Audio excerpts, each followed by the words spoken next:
नमस्कार। ये वीडियो मज़दूर भाइयों के लिए काफ़ी इम्पोर्टेंट है और आज मैं बताने जा रहा हूँ ई श्रम कार्ड के बारे में। एक नया कार्ड मज़दूरों का बनने जा रहा है जिसका नाम है ई श्रम कार्ड।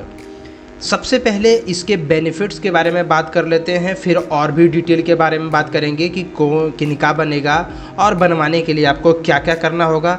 आपको बिल्कुल कंप्लीट डिटेल मिलेगा इस वीडियो में, तो आप पूरा वीडियो को देखें, इसकी बिल्कुल भी ना करें, चैनल को सब्सक्राइब करें और ज़्यादा से ज़्यादा लोगों तक शेयर भी करें। ई श्रम कार्ड पूरे देश में मान्य है और अभी जो ई श्रम कार्ड बन रहा है वो पूरे देश में मान्य है। आप उसे एक आईडी प्रूफ के रूप में भी इस्तेमाल कर सकते हैं।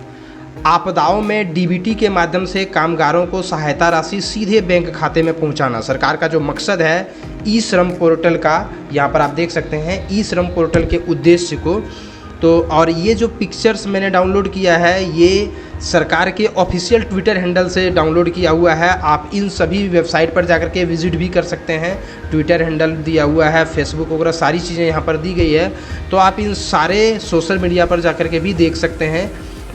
सबसे पहला उद्देश्य तो अब मैंने आपको बता ही दिया कि पूरे देश में मान्य है। आप एक आईडी प्रूफ के रूप में भी इसका इस्तेमाल कर सकते हैं। और साथ ही अगर किसी प्रकार से कोई आपदा आती है तो उस दौरान अगर सरकार मज़दूरों को कोई मदद पहुंचाना चाहती है तो सरकार के पास अभी क्या है कि लेबर का जानकारी नहीं है, मज़दूरों के बारे में जानकारी नहीं है। अगर सरकार कोई पैसा उसको ट्रांसफ़र करना चाहती है उसके खाते में तो वो कैसे ट्रांसफ़र करेगा, क्योंकि उनके पास ना तो अकाउंट नंबर है ना ये डेटा है कि कितने मज़दूर हैं उस क्षेत्र में जहाँ पर आपदा आई हुई है, या अगर देश में आपदा आती है तो कितने मज़दूर हैं देश में, उनका आधार नंबर, उनका बैंक खाता नंबर, ये सारा सरकार के पास नहीं है। तो अगर आप ई श्रम कार्ड बनवाते हैं तो उसमें आधार नंबर, बैंक खाता और मोबाइल नंबर, इन तीनों की ज़रूरत पड़ती है। इन तीनों जानकारियाँ आपसे ली जाती है। तो अगर फ्यूचर में कोरोना या अन्य कोई भी आपदा आती है और सरकार अगर चाहती है कि कुछ पैसे हम भेजें मज़दूरों को, तो सरकार के पास एक डेटा रहेगा, एक आंकड़ा रहेगा कि कितने मज़दूर हैं और उनके खाते में सीधे पैसे भेजे जा सकते हैं। तो इसीलिए आपको ये कार्ड बनवाना बेहद ज़रूरी है। अगर फ्यूचर में कोई आपदा आती है और सरकार अगर कोई सहायता राशि भेजेगी तो आपके बैंक में सीधे वो आ जाएगा बैंक खाते में। और अगर आपका ये कार्ड बना हुआ नहीं रहेगा तो आपको कोई लाभ नहीं मिलेगा, ना अभी और ना ही फ्यूचर में। असंगठित कामगारों के लिए सामाजिक सुरक्षा योजनाओं को क्रियान्वित करना, साथ ही सरकार जो है वो सामाजिक सुरक्षा योजनाएं भी अलग अलग तरीक़ों से क्रियान्वयन कर रही है, उसका भी लाभ असंगठित कामगारों को देना, ये भी एक इसका उद्देश्य है। मैं आपको ये भी बता दूं कि असंगठित कामगार, इसका मतलब ये हुआ कि वैसे मज़दूर जो किसी संगठित क्षेत्र में काम नहीं करते हैं, यानी किसी सरकारी विभाग में जो मज़दूर काम करते हैं, जिसका पीएफ वगैरह कटता है, ईपीएफओ में जिसका रजिस्ट्रेशन होता है, वो सारे संगठित क्षेत्र के होते हैं। और असंगठित क्षेत्रों का पीएफ वगैरह नहीं कटता है। मतलब आपका अगर पीएफ वगैरह नहीं कटता है, आप अगर किसी प्रकार से इनकम टैक्स में पे नहीं करते हैं, ईएसआईसी में आपका रजिस्ट्रेशन नहीं है, तो वैसी स्थिति में आप असंगठित कामगार हुए और आपको रजिस्ट्रेशन कराना बेहद ज़रूरी है, ताकि सामाजिक सुरक्षा योजनाओं जैसे पेंशन या अन्य प्रकार के बीमा वगैरह का लाभ जो है वो आपको दिया जा सके। इसलिए भी आपको ये कार्ड बनवाना ज़रूरी है। कामगारों और उनके कौशल विकास तथा काम अवसर तलाशने में मदद करना, साथ ही इनसे जो डेटा जाएगा सरकार के पास, उनसे वो कौशल विकास और अन्य इस प्रकार के स्कीम को लेकर के आएंगे, जिससे ज़्यादा से ज़्यादा मात्रा में लोगों को या मज़दूरों को जो है वो काम के अवसर दे सकें। और आपको बार बार पंजीकरण करने की कोई ज़रूरत नहीं है, सिर्फ आपको एक बार पंजीकरण करना है और उसके बाद आप इसमें पंजीकृत हो जाएंगे और आपको इस प्रकार का लाभ जो है वो मिलते रहेगा। सिर्फ आपको एक बार पंजीकृत होना है, हर बार आपको पंजीकरण करने की कोई आवश्यकता नहीं है। और साथ ही ये बिल्कुल मुफ्त है। आप कहीं से भी इसको अपने नज़दीकी प्रज्ञा केंद्र, नज़दीकी सीएससी सेंटर, नज़दीकी जन सेवा केंद्र या आप खुद भी ऑनलाइन पोर्टल पर जाकर के रजिस्ट्रेशन कर सकते हैं। अगर आप कहीं से रजिस्ट्रेशन कराते हैं तो वो 10, 20, 50 रुपये चार्ज लेता है, क्योंकि उनका प्रिंटिंग वगैरह है, या उन्होंने आपके लिए अगर ऑनलाइन फॉर्म फिलअप किया, आपको प्रिंट आउट दिया, तो उसके लिए 50 रुपये तक वो ले सकते हैं। लेकिन ऐसे इसमें किसी प्रकार का कोई पेमेंट की आवश्यकता नहीं है, ये बिल्कुल मुफ्त है। अब आइए इसके और भी डिटेल के बारे में बात करते हैं। सबसे पहले आप इस श्रम कार्ड को देख लें। इस प्रकार का होता है ई श्रम कार्ड।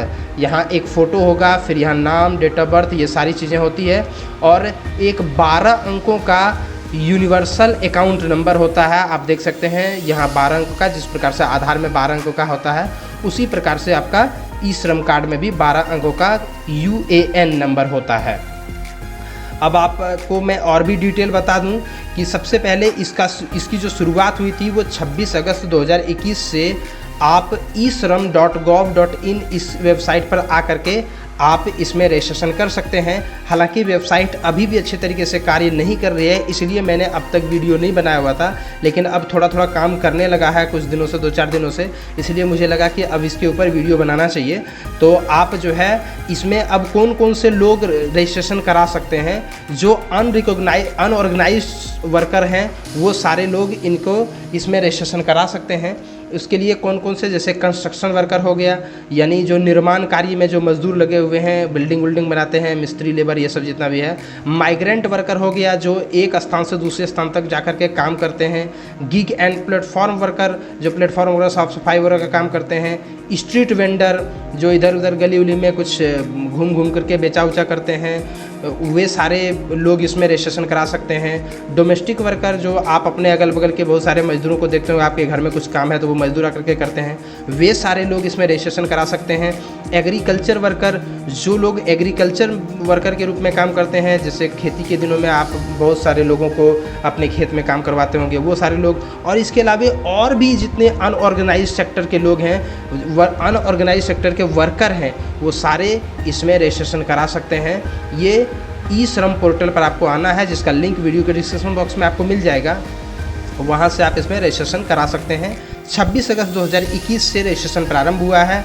आप अपने नज़दीकी सेंटर पर, नज़दीकी CSC सेंटर, प्रज्ञा केंद्र, जन सेवा केंद्र, जहाँ जो केंद्र है वहाँ पर जाकर के आप इसमें रजिस्ट्रेशन करा सकते हैं, या खुद भी आप ऑनलाइन ऑटोमेटिकली जाकर के पोर्टल से कर सकते हैं, ये वेबसाइट पर आकर के। मैं लिंक आपको डिस्क्रिप्शन में दे दूँगा।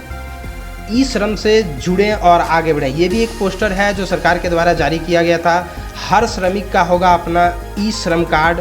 देश भर में स्वीकार एक श्रमिक और एक ई श्रम कार्ड नंबर होगा। पंजीकृत श्रमिकों को सरकारी योजनाओं का लाभ पाने में होगी आसानी, यानी किसी भी प्रकार का अगर योजना होगा तो जो श्रमिक, जो मजदूर भाई इसमें पंजीकृत होंगे उनको सीधे लाभ दिया जाएगा सभी प्रकार की योजनाओं का। महामारी के दौरान होगा श्रमिकों को सीधा लाभ। अगर किसी प्रकार से कोई कोरोना जैसी महामारी आती है या कोई अन्य आपदाएं आती है, आमतौर पर उड़ीसा वगैरह क्षेत्र में जो है वो चक्रवात वगैरह ये सब आते रहता है, तो अगर इस प्रकार से कोई आपदा किसी एक क्षेत्र में आती है तो वहाँ के श्रमिकों को इसका लाभ दिया जा सकता है। इसमें कौन कौन से मजदूर जो है वो करा सकते हैं, निर्माण कार्य में करने वाले, घरेलू मजदूर, कृषि श्रमिक, रेहड़ी पटरी वाले, अन्य सभी असंगठित क्षेत्र के जितने भी मजदूर हैं वो सारे इसमें रजिस्ट्रेशन करा सकते हैं, उनका ई श्रम कार्ड बनेगा। ये वाला वेबसाइट दिया हुआ है, आज ही रजिस्टर करें इस वेबसाइट पर आकर के। और अगर आपको किसी प्रकार से कोई डाउट है तो आप यहाँ पर नेशनल हेल्प डेस्क नंबर दिया हुआ है, इस हेल्प डेस्क नंबर पर आप कॉल करके पूछ भी सकते हैं अगर आपको किसी प्रकार से कोई कन्फ्यूज़न हो रहा है तो। अब आप देख सकते हैं कि अभी तक जो ये जब से प्रारंभ हुआ है तब से लेकर के अब तक जो है वो लगभग 75 लाख लोगों ने अब तक रजिस्ट्रेशन करा चुका है इसमें। तो अगर आपने अभी तक नहीं कराया है तो जल्दी जाइए अपने नज़दीकी CSC केंद्र, प्रज्ञा केंद्र, जन सेवा केंद्र, और वहां जाकर के आप रजिस्ट्रेशन कराएं, या खुद भी आप अपने मोबाइल, या अगर आपके घर में कंप्यूटर है तो आप वहां से खुद भी इसमें कर सकते हैं। अगर आपको समझ में नहीं आता है तो आप अपने नज़दीकी जो भी केंद्र है वहाँ पर जाकर के संपर्क कर सकते हैं।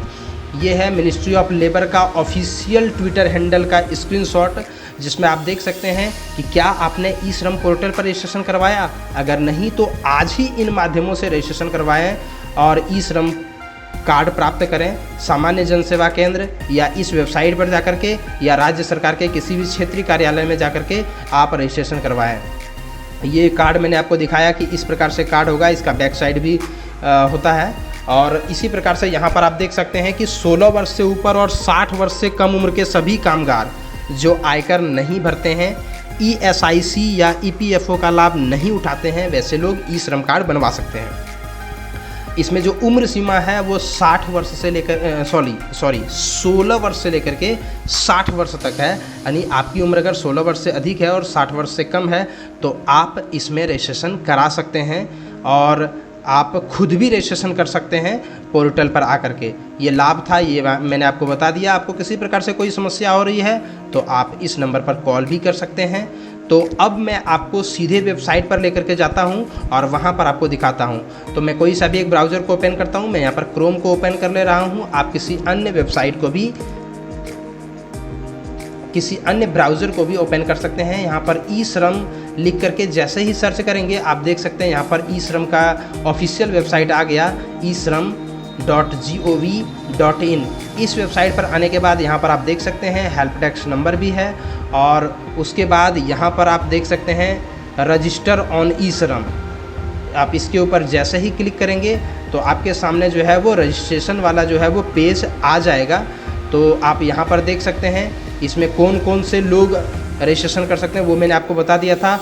आपका डेट ऑफ बर्थ इतना होना चाहिए, यानी 18/9/1961 से लेकर के 17/9/2005 के बीच का होना चाहिए। अगर आपका डेट ऑफ बर्थ इसी बीच में है तो आप इसमें रजिस्ट्रेशन करा सकते हैं। अगर इस बीच में नहीं है तो आप नहीं करा सकते हैं। आपको क्या क्या डॉक्यूमेंट लगेगा?